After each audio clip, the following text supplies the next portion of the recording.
Welcome back to Bollywood presenting. Movie की शुरुआत में हमें जय बहादुर नाम के एक आदमी को दिखाया जाता है जो पेशेंट से एक मैगजीन राइटर है जिसका एक बहुत बड़ा सपना था एक बहुत बड़ा जर्नलिस्ट बनना, लेकिन उसने अभी तक अपनी ग्रेजुएशन कंप्लीट नहीं की थी।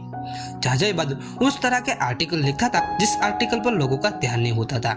जय बहादुर अलग तरह से आर्टिकल लिख रहा होता है, उसके बावजूद भी उसके कोई आर्टिकल पढ़ नहीं रहे थे। कुछ मैगजीन कंपनियों की तरफ से जय बहादुर को कुछ इस तरह के लेटर आते थे जिनमें लिखा होता था कि हमको आपके आर्टिकल पसंद नहीं आते। कुछ दिन बाद जय बहादुर अपने घर के सामने बर्फ साफ कर रहा था, लेकिन पैर फिसलने की वजह से उसकी गर्दन में मोच आ जाती है। जय बहादुर उसका इलाज करवाने के लिए हॉस्पिटल में जाता है, जहाँ उसकी मुलाकात एक बूढ़े आदमी से हो जाती है। उस बूढ़े आदमी का नाम सैमुअल तोलिबन होता है। कुछ समय इसी तरह से बीत जाता है, जहाँ जय बहादुर को मालूम पड़ता है कि सैमुअल तोलिबन एक नामचीन जर्नलिस्ट है। जय बहादुर सैमुअल को अपनी हॉबी के बारे में बताता है। यह सुनकर सैमुअल स्तब्ध रह जाता है। जहाँ जय बहादुर बताता है कि उसको हार्वर्ड कॉलेज में उसकी डिग्री के लिए एडमिशन लेना है, फिर इसके बाद ही न्यूज वाले उसको नौकरी पर रखेंगे। जहाँ सैमुअल बताता है कि जर्नलिज्म करने के लिए किसी डिग्री की जरूरत नहीं होती, उसके लिए बहुत बड़े बड़े काम करने पड़ते हैं। कोई जहाँ नहीं जा सकता वहाँ जाके जर्नलिज्म करना पड़ता है। जय बहादुर अपने फ्रेंड के साथ इस बारे में बात करता है और यहाँ से जय बहादुर ने सोमालिया जाने का डिसाइड करता है, लेकिन उसका दोस्त वहाँ जाने से मना करता है क्योंकि वहाँ के हालात इतने खराब थे कि आए दिन रिपोर्ट को मार दिया जाता था। जय बहादुर बताता है कि अब वहाँ पर डेमोक्रेसी है, इसलिए वहाँ के हालात इतने खराब नहीं होंगे जितना हमें टीवी न्यूज में दिखाया जाता है। फिर भी उसका दोस्त बताता है कि वहाँ के लोगों की आम जिंदगी के बारे में जर्नलिज्म करो। अगले दिन जय बहादुर टीवी पर न्यूज देखता है जिसमें सोमालिया के टेररिस्ट ने शिप पर कब्जा करके लोगों को बंदी बना दिया था। यह न्यूज देखकर जय डर जाता है। मूवी के नेक्स्ट सीन में जय को अननोन नंबर से कॉल आता है। जय बहादुर को पता चलता है कि जिस आदमी से वो फोन पर बात कर रहा हो वो कोई आम आदमी नहीं बल्कि सोमालिया के प्रेसिडेंट का बेटा था। जय को तो विश्वास ही नहीं हो रहा था कि उसको इतना बड़ा मौका इतनी आसानी से मिल गया। वो इसके बारे में सैमुअल से बात करता है। सैमुअल जय को सोमालिया की भाषा सीखने के लिए कहता है जो आगे जाके उसके लिए बहुत काम आने वाली थी। जिसके बाद जय बहादुर अपनी फैमिली से सोमालिया जाने की इजाजत मांगता है। शुरुआत में जय बहादुर को लग रहा था कि उसकी फैमिली वाले उसको सोमालिया जाने नहीं देंगे, लेकिन उसको सोमालिया जाने की परमिशन दे दी जाती है। इसके बाद जय बहादुर सोमालिया जाने के लिए प्लेन में बैठ जाता है। कुछ घंटों के बाद जब वो सोमालिया पहुंचता है तो उसके पास एक सोमालियन आदमी आकर बैठ जाता है। कुछ वक्त बाद जय बहादुर सो जाता है। जब उसकी आंख खुलती है तो वो खिड़की के बाहर देखता है जिसमें उसके सामने एक रिपोर्टर को गोली मार दी जाती है, लेकिन यहाँ पर यह उसका सपना होता है। एयरपोर्ट के बाहर उसको आब्दी नाम का एक सोमालियन ट्रांसलेट पिकअप करने आया होता है जिसको इंग्लिश भाषा बोलनी आती थी। बातों बातों में जय थंब दिखाता है, लेकिन आब्दी बताता है कि सोमालिया में थंब दिखाना एक गलत इशारा होता है, उसके लिए जेल भी हो सकती है। आब्दी जय से पूछता है कि तुम किसके बारे में लिखना चाहते हो। जय बताता है कि वो समुद्री लुटेरे के ऊपर लिखने आया है। तब आब्दी कहता है कि समुद्री लुटेरे अपने आप को समुद्री लुटेरे से नहीं पहचानते, वो खुद को समुद्र के रखवाले बताते हैं और उनके पास बहुत सारा पैसा है। कुछ वक्त बाद एक सोल्जर गाड़ी रुकवाता है क्योंकि उसको ड्रग्स लेना था। वहीं सोमालिया में ड्रग्स को खाद कहते हैं। जय देखता है कि सोमालिया में ड्रग्स सब्जियों की तरह बिकता है, जिस पर आब्दी बताता है कि हमारे देश की सबसे बड़ी समस्या यही है, लेकिन हमारे नए प्रेसिडेंट जल्दी इसका सॉल्यूशन करने वाले हैं। वो सोल्जर जय को भी ड्रग्स खाने के लिए कहता है, जिसमें जय शुरुआत में मना करता है, लेकिन उसको मजबूरन वो खाद खाना पड़ता है। इसके बाद वो प्रेसिडेंट के बेटे के पास जाते हैं जो शहर में एक न्यूज रूम चला रहा होता है, जहाँ उसकी सोच अन्य सोमालियन लोगों से काफी अलग थी। जहाँ उसका मानना था कि पायरेट्स सच में बुरे होते हैं जो उसकी देश की इमेज को पूरी दुनिया के सामने खराब कर रहे थे, और उन्हीं की वजह से सभी देश ने अपने संबंध तोड़ दिए थे। और जय बहादुर से कहता है कि हम पूरी कोशिश कर रहे हैं उस पायरेट्स के लीडर बोया से समझौता कर सके, लेकिन ऐसा कर पाना मुश्किल है क्योंकि सोमालिया के लोग उसको अपना रॉबिन हुड समझते हैं जो सोमालिया के गरीब लोगों की मदद करता है और खाना देता है। फिर उसके बाद जय को वो लड़का अपने फादर यानी कि सोमालिया के प्रेसिडेंट से मिलवाता है। वहीं प्रेसिडेंट का परिवार पिछले 8 सालों से ऑस्ट्रेलिया में रह रहा था। प्रेसिडेंट जय से पूछता है कि क्या तुमने आते वक्त एक भी स्कूल देखा। इसके जवाब में जय ना बोलता है क्योंकि उसने एक भी स्कूल नहीं देखा था। उसका कारण है वो पायरेट्स, क्योंकि ये पायरेट्स बच्चों को जहाजों को लूटना सिखाते हैं, ना कि बल्कि पढ़ाई करना सिखाते हैं। वहीं प्रेसिडेंट जय से पूछता है कि तुमने बुक का नाम क्या रखा है, जिस पर जय ने कुछ भी सोचा नहीं था। वो प्रेसिडेंट से पूछता है कि उस बुक का नाम पायरेट्स ऑफ सोमालिया कैसा रहेगा, लेकिन प्रेसिडेंट को वो नाम पसंद नहीं आता। वहीं दूसरी तरफ जय की सिक्योरिटी करने के लिए सोल्जर को साथ भेजा गया था। साथ ही जय के लिए उस घर में इंटरनेट की भी व्यवस्था की गई थी। वहीं सोमालिया में कुछ ही लोगों को इंटरनेट यूज करने को मिला था। जय का कमरा पूरी तरह से लॉक था, उसको विंडो तक खोलने की परमिशन नहीं मिली थी क्योंकि उसकी जान को खतरा हो सकता था। जय उसी रात उसी कमरे में सोता है। अगले दिन जब उसकी आंख खुलती है तो कमरे में बहुत अंधेरा था। जय को विंडो को खोलने की परमिशन नहीं थी, इसके बावजूद भी जय विंडो खोलता होता है और बाहर का नजारा देखने लगता है। जय बहादुर बारी में से कैमरे से सभी को रिकॉर्ड कर रहा था। तभी उसको एक लड़की दिखाई देती है जो बार बार उसकी तरफ देख रही थी। आब्दी बताता है कि उसका नाम मरियम है, जो गेरार्ड की बीवी है। गेरार्ड एक बहुत बड़ा समुद्री लुटेरा था और उसने बहुत सारी लड़कियों से शादी की रखी है जो उसके लिए खाद बेचने का काम करती है।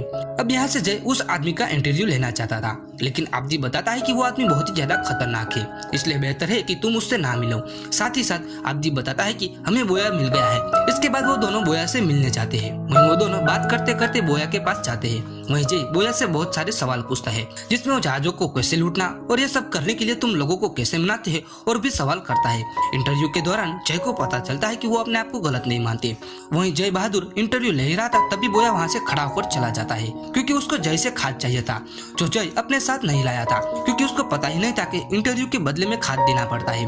जय अपनी किताब में रोज कुछ नया लिखता था। साथ ही वो अपने देश की एवरेल नाम की लड़के से बात करके उसकी लिखी बुक के लिए पब्लिशर ढूंढ रहा था जो उसकी बुक को छाप सके। एक दिन जय अपना काम कर रहा था, तभी उसको मरियम दिखाई देती है। वो उसके पीछे चला जाता है ताकि वो कुछ बताए। जय गेरार्ड के बारे में पूछता है और उससे पता चलता है कि उसे इंग्लिश बोलनी आती है, जो उसने अमेरिकन मूवी देखकर सीखा था। जय फिल्मों के बारे में पूछता है तो मरियम बताते हैं कि मुझे वो फिल्म पसंद नहीं है, क्योंकि उस फिल्म में हमें केवल लुटेरा ही दिखाया गया है और कोई इस देश की जनता के बारे में बात नहीं करता। और यह भी बताते हैं कि यहाँ पर तुम्हारी बात होती है, क्योंकि हमको उम्मीद है कि तुम कुछ ऐसा लिखोगे जो इस देश के लिए जरूरी है।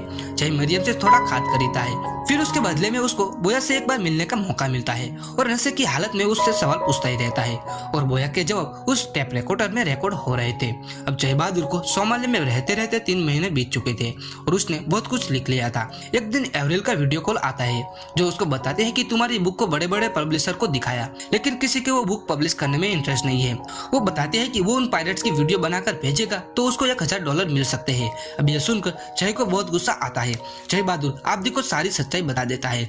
वो बताता है कि वो कोई फेमस रिपोर्टर नहीं है और ना ही किसी बुक का कॉन्ट्रैक्टर है। आब्दी कहता है कि इससे क्या फर्क पड़ता है, तुम ऐसे पहले विदेशी हो जो हमारे देश में आए, जो हमारे बारे में लिख रहे हो। वहीं जय आब्दी से बताता है कि सिचुएशन इतनी खराब है कि उसकी बुक को पब्लिश करने में किसी को इंटरेस्ट नहीं है। जय को अगर कोई बुक कॉन्ट्रैक्टर नहीं मिला तो वो इस देश में कभी बाहर नहीं निकल सकता। जय आब्दी से पूछता है कि मुझे हॉस्टेज के वीडियो चाहिए, क्योंकि ऐसा करके वो इन वीडियो को बेचकर पैसे कमा सके, क्योंकि अब उसके पास पैसे खत्म हो चुके थे। वो आब्दी से आधे पैसे बांटने का भी लालच देता है, लेकिन उसको पैसे नहीं चाहिए थे। उसको तो केवल अपने देश की पहचान बदलनी थी। उसके देश को समुद्री लुटेरे से ना जाने, बल्कि उसको अलग पहचान मिले ताकि वो सिर उठा के चल सके। आब्दी बताता है कि उन पायरेट्स के पास जाना इसका मतलब अपनी जान को खतरे में डालना, क्योंकि इसके बाद हम सिक्योरिटी नहीं दे पाएंगे। जहाँ जय बहादुर कहता है कि तुम चिंता मत करो, वो उसे गेरार्ड से जल्दी मिलाने वाला है, क्योंकि उसको एक ट्रांसलेटर की जरूरत है। जय के पास एक आखिरी मौका था कुछ बड़ा करने का, इसलिए वो मरियम से मिलने जाता है और उससे गेरार्ड के बारे में पूछने लगता है। मरियम बताती है कि तुम गेरार्ड के कपड़े की तारीफ करना, क्योंकि गेरार्ड को अपने पहनावे पर बहुत घमंड है। इसके बाद जय गेरार्ड का इंटरव्यू लेना चाहता है, लेकिन जय के लिए बहुत मुश्किल इंटरव्यू था पर जय बहादुर किसी तरह से उस इंटरव्यू को पूरा करता है। उसे पता चलता है कि गेरार्ड के पास 800 से भी ज्यादा हाईजैकर है जो उसके लिए लूटपाट का काम करते हैं। वहीं जय अपनी किताब को पूरा करने में जोरों शोरों से लगा हुआ था, लेकिन एक दिन आब्दी उसके पास आता है और बताता है कि एक जर्मन शिप वहाँ से जाने वाला है। साथ ही प्रेसिडेंट की उस पायलट के साथ बहुत अच्छे कनेक्शन है, इसलिए तुम यहाँ से निकलना चाहते हो तो यह सबसे अच्छा मौका है। साथ ही जय को लिखने के लिए बहुत सारे टॉपिक मिल गए थे, इसलिए वो घर जाना चाहता था। आब्दी बताता है कि प्रेसिडेंट के बेटे ने $500 की डिमांड की है उसकी सिक्योरिटी और खातिरदारी करने के लिए। जय बताता है कि अब उसके पास अब एक भी पैसा नहीं है, उसने सारे पैसे ड्रग्स लेने में खर्च कर दिए। वो कहता है कि जैसे मेरी बुक पब्लिश हो जाएगी वो इसे पैसे भिजवा देगा, लेकिन आब्दी कहता है कि यह बात प्रेसिडेंट के बेटे को समझाना बहुत ही मुश्किल है। आब्दी अपने आप को रिस्क में डालकर जय को यहाँ से बाहर निकलने में लग जाता है। इसको उम्मीद थी कि वो अपने देश में जाकर पैसे भेजेगा, इसके बाद वो दूसरे शहर में चले जाते हैं। आब्दी जय को सोमालिया लोगों से मिलवाता है। सब लोग अपनी कहानियां बता रहे थे ताकि जय अपनी किताब में लिखे। सोमालिया के स्कूल के बारे में बताती है जो फ्लड में बह गए थे। यहाँ सब लोग जय से पूछते हैं कि तुमने अपनी बुक का क्या नाम रखा है, लेकिन उसने अभी तक अपनी बुक का नाम सोचा नहीं था। अगले दिन वो उन पायरेट्स के पास जाते हैं। वो आब्दी से अच्छी तरह से बात करते हैं, लेकिन वो जय को अपने साथ ले जाना नहीं चाहते थे। यहाँ पर जय को पता था कि वो पायरेट्स की वीडियो शूट करेगा तो न्यूज वाले उसको $1000 देंगे, इसलिए वो उनके सामने आ जाता है। जय का ऐसा करने से वहाँ का माहौल गर्म हो जाता है। वो पायरेट्स जय को अगली सुबह आने को कहते हैं। अगले दिन जब जय की आँख खुल गई तो वो पायरेट्स जय को अकेला छोड़कर निकल गए थे, क्योंकि उन्हें लगा था कि वो एक जासूस है। अब यहाँ पर जय की भूख तो पूरी हो गई थी, लेकिन उसको सोमालिया से बाहर निकलने के लिए पैसे चाहिए थे।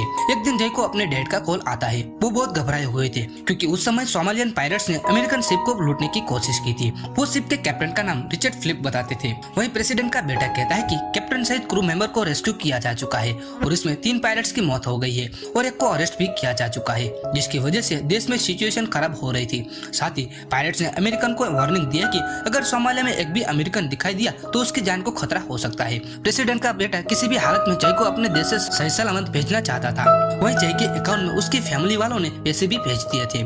जय आब्दी से कहता है कि इस हाईजैकिंग में अगर बोया का हाथ है तो उसका आखिरी इंटरव्यू लेना चाहता है। जय इंटरव्यू में पता चलता है कि इस हाईजैकिंग में बोया का हाथ नहीं था। बोया बताता है कि तुमको मरियम से मिलना चाहिए, जिसको जरूर पता होगा। वहीं जय मरियम को ढूंढने के लिए बाजारों में ढूंढने लगता है, लेकिन उसको वो नहीं दिखाई देती। उल्टा सोल्जर उसका पीछा करते हैं। जय उन सोल्जर्स का पीछा छुड़ाकर घर आता है। वहीं बोया को सोमालियन गवर्नमेंट ने अरेस्ट कर लिया था। वहीं दूसरी तरफ जय जब अपने कमरे में जाता है तो वहाँ उसे मरियम दिखाई देती है।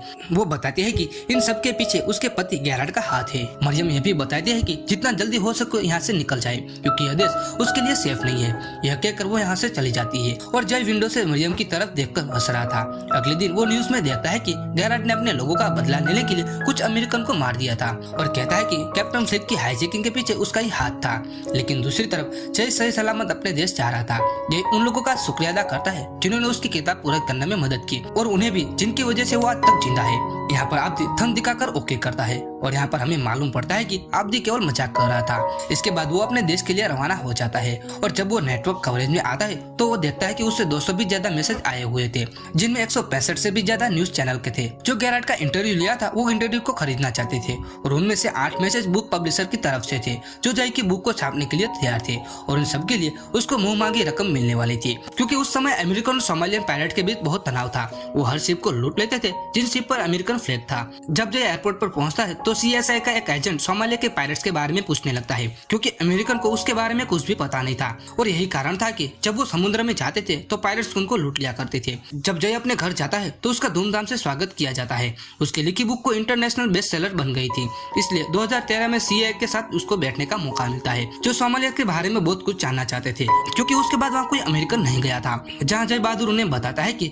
सोमालियन के लोग नहीं चाहते कि अमेरिकन बंदरगाह की पूजा करे, न कि उनके सामने झुके। वो चाहते हैं कि उन्हें भी एक पहचान मिले। वो चाहते हैं कि हम उनके कल्चर को पहचाने। जय उन्हें कहता है कि अगर वो उन पायरेट्स को छोड़कर वो डेमोक्रेसी के बारे में लिखता तो मेरी एक भी बुक सेल नहीं होती, क्योंकि लोग सोमालिया के लिए अपना नजरिया नहीं बदलना चाहते। इसके बाद हमें दिखाया जाता है कि जनवरी 2013 में अमेरिका की तरफ से शांति प्रस्ताव रखा जाता है। ऐसा पिछले 20 सालों में हुआ था। वहीं जय बहादुर सिर्फ 24 साल का था और सोमालिया गया था, और 2009 में वापस आने के बाद एक ही महीने के बाद अमेरिकन रिपोर्टर को सोमालिया के पायरेट्स ने किडनैप कर लिया था। 2013 के शांति प्रस्ताव के पहले शायद ही कोई रिपोर्टर गया था जिसने वहां जाने की हिम्मत की। और इसी के साथ ही यह सच्ची घटना पर आधारित यह मूवी यहाँ पर खत्म होती है।